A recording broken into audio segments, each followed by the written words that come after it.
नमस्ते दोस्तों, मैं हूँ डॉक्टर शीतल और आज हम बात करेंगे गर्भावस्था के तीसरे महीने के बारे में। पहले महीने में हमने देखा बेबी का इम्प्लांटेशन यूट्रस में हुआ। सेकेंड मंथ में हमने देखा बेबी में छोटे छोटे अंगों का निर्माण हुआ, बेबी के हार्ट बीट स्टार्ट हुए। तीसरे महीने में हम देखेंगे कि आपके शरीर में क्या बदलाव हो रहे हैं, आपके बेबी में क्या बदलाव हो रहे हैं और आपको क्या सावधानी बरतनी है। याद रखिए दोस्तों, मुझे सबसे ज्यादा खुशी होती है जब आप तय करते हैं एक हेल्दी प्रेगनेंसी का सफर। इसीलिए इस वीडियो को अंत तक जरूर देखिए और दी गई सूचनाओं को फॉलो कीजिए। वीडियो के अंत में मैं आपको एक बोनस टिप भी देने वाली हूँ।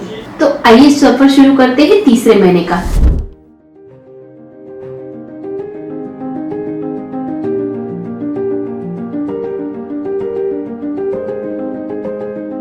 तीसरा महीना मतलब 9वें हफ्ते से 12वें हफ्ते का सफर। ये फर्स्ट ट्राइमेस्टर का आखिरी मंथ होता है। जो आपको पहले 2 महीने में नौशिया वोमिटिंग फील हो रहा था, वो इस महीने में 80 से 90% महिलाओं में धीरे धीरे कम होना शुरू हो जाता है। बट किसी किसी में ये नौशिया वोमिटिंग 90 महीने तक भी कायम रह सकता है।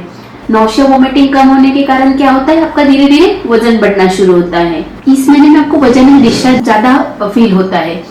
आपके ब्रेस्ट का साइज बढ़ा हुआ रहता है और आपके निप्पल के अराउंड जो ब्लैक पोर्शन है, जिसे हम एरियोला कहते हैं, वो डार्कन होने लगता है। उसपे छोटे छोटे से दाने दिखाई देने लगते हैं, उसको हम मॉन्टगोमेरीज ट्यूबरकल्स बोलते हैं। तो ये सब चेंजेस ब्रेस्ट में क्यों हो रहे हैं? ये सब चेंजेस आपके बेबी को दूध पिलाने की तैयारी का हिस्सा होते हैं। इस महीने में आपके पेट में हल्के हल्के क्रैम्प फील होते हैं। दोनों साइड में आपको स्ट्रेचिंग पेन फील होता है। ये स्ट्रेचिंग पेन क्यों फील होता है? क्योंकि बेबी का साइज बढ़ रहा है, उसके कारण यूट्रस का साइज बढ़ रहा है और जो यूट्रस रहता है बॉडी में लिगामेंट से बंधा हुआ रहता है। सो ये लिगामेंट्स पे प्रेशर पड़ता है, इसकी वजह से आपको स्ट्रेचिंग पेन फील होता है। अगला सिम्टम है जो आपकी यूरिनरी फ्रीक्वेंसी बढ़ी हुई है, उसके साथ आपको यूरिन लीकेज फील होता है। मतलब जब आप खांसते हैं, जब आप छींकते हैं, तब थोड़ा सा यूरिन लीक होता है। अब जानते हैं कि आपकी स्किन में क्या क्या चेंजेस होते हैं। आपकी जो स्किन के स्वेट ग्लैंड्स है वो ऑयल सिक्रेट करना शुरू करते हैं। प्रोजेस्टेरोन नाम के हार्मोन की वजह से ये हो रहा है। सो ये जो ऑयल, एक्स्ट्रा ऑयल रहता है, उसकी वजह से जिनका स्किन ड्राई होता है उनमें प्रेगनेंसी का निखार, जिसे हम बोलते हैं ग्लो, प्रेगनेंसी का ग्लो आ जाता है। और जिनकी स्किन पहले से ऑयली है उनमें एक्स्ट्रा ऑयल की वजह से एक्ने की समस्या शुरू हो सकती है। प्रेगनेंसी का पिगमेंटेशन शुरू हो जाता है, मतलब प्रेगनेंसी का जिसे हम मास्क कहते हैं वो डेवलप हो जाता है। बट फिलहाल इस सब के लिए आपको कोई ट्रीटमेंट नहीं करना है। जैसे ही आपकी डिलीवरी होती है 1.5 महीने बाद ये इसमें से बहुत सारे चेंजेस रिवर्स हो जाते हैं। आइए अब जानते हैं कि आपके बेबी में क्या क्या चेंजेस हो रहे हैं। 8वें हफ्ते तक हम बेबी को एम्ब्रियो कहते थे। 9वें हफ्ते से अब हम बेबी को फीटस कहना शुरू करते हैं, क्योंकि बेबी का जो टैडपोल लुक होता है, मतलब उस पे जो आखिर में टेल दिखती है, वो गायब हो चुकी है और बेबी अपना ह्यूमन बेबी जैसे दिखने लगता है। तीसरे महीने की शुरुआत में बेबी का साइज होता है 1 इंच। उस तीसरे महीने के आखिर तक बेबी का साइज 3 इंच तक हो जाता है। मतलब एक स्मॉल चेरी से बढ़ते हुए बेबी स्मॉल लेमन साइज का हो जाता है। बेबी के आईलिड्स डेवलप होते हैं, बट ये आईलिड्स बंद ही रहते हैं। बेबी के आईलिड्स ओपन होने के लिए अपने को 28 हफ्ते तक वेट करना पड़ता है। इस महीने में बेबी के सारे जॉइंट्स वर्क करना शुरू करते हैं, मतलब कि baby is free to dance inside. मतलब आपके बेबी के मूवमेंट्स शुरू हो जाते हैं। आप सोनोग्राफी में सारे मूवमेंट्स देख सकते हैं। बेबी के सारे ऑर्गन्स जो दूसरे महीने में डेवलप हो रहे थे वो अभी वर्क करना शुरू होते हैं। मतलब किडनी, ब्रेन, लीवर, इंटेस्टाइन, इनका फंक्शन शुरू होता है। बेबी का जो फेशियल फीचर्स है वो प्रोमिनेंट हो जाता है, मतलब उसका जॉ लाइन प्रोमिनेंट हो जाता है, उसमें पैलेट डेवलप हो जाता है, बेबी का नेजल बोन दिखाई देता है, उसके सॉफ्ट बोन्स और मसल्स डेवलप हो जाते हैं। बेबी के जो फिंगर्स है उसमें पहले वेब जैसे रहते हैं, अभी वो सेपरेट हो जाते हैं। अपना बेबी अभी एमनियोटिक फ्लूइड ड्रिंक करना शुरू होता है और बेबी यूरिन भी पास करना शुरू करता है।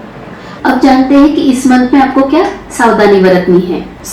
जैसे कि हमने पहले दूसरे महीने में भी जाना कि आपको डाइजेशन डिफिकल्टीज से बचने के लिए small meals at frequent intervals लेने हैं। आपको पानी 3 से 4 लीटर तक लेना है। आपको आपके डाइट में फाइबर्स का समावेश करना है, मतलब salad, green leafy vegetable, fruits, ये सब आपको डाइट में लेना है। आपको डाइट में एग्स मिल्क प्रोडक्ट्स इनका समावेश करना है, मतलब आपको बैलेंस डाइट लेना है। कपड़े के बारे में पूछेंगे तो आपको लूज फिटिंग कंफर्टेबल क्लोथ्स पहनना शुरू करना है और आपको हील्स पहनना बंद करना है।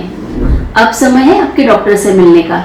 डॉक्टर अभी आपका वेट, बीपी इसका रिकॉर्ड रखना शुरू करते हैं। इस महीने में डॉक्टर आपको सोनोग्राफी की सलाह देते हैं। तीसरे महीने के लिए मेरी इंपॉर्टेंट टिप आप सबके लिए ये है कि तीसरे महीने का मतलब 11वें से 12वें हफ्ते का जो इम्पोर्टेंट सोनोग्राफी जिसे हम एंटी स्कैन कहते हैं, उसे जरा भी बिल्कुल भी मिस नहीं करना है आपको, क्योंकि ये सोनोग्राफी और एक इम्पॉर्टेंट टेस्ट जिसे हम डबल मार्कर कहते हैं, वो आपके बेबी में होने वाले जेनेटिक और क्रोमोसोमल एब्नॉर्मलिटीज को रूल आउट करती है। और अगर आपकी उम्र 35 से ज़्यादा है तो कभी कभी डॉक्टर डबल मार्कर की जगह पे आपको NIPT टेस्ट भी एडवाइस कर सकते हैं। जिनकी उम्र 35 से ज़्यादा है और जिनमें कुछ जेनेटिक हिस्ट्री घर फैमिली में है, उनमें NIPT ये एडवांस टेस्ट भी डॉक्टर एडवाइस कर सकते हैं। ये NIPT और डबल मार्कर जो टेस्ट है, ये स्क्रीनिंग टेस्ट होती है। इनमें अगर कुछ हाई रिस्क दिखाई देता है तो डॉक्टर आपको जो एम्नियोसेंटेसिस करके टेस्ट, कंफर्मेटरी टेस्ट होती है, वो एडवाइस करते हैं। एम्नियोसेंटेसिस मतलब जो बेबी के साइड का तरल पदार्थ है उसको सोनोग्राफी के अंडर गाइडेंस में उसको निकाल लेते हैं बाहर और उसकी जांच होती है। तो अगर बेबी में कोई एब्नॉर्मलिटीज है तो उसमें अपने को पता चल जाता है।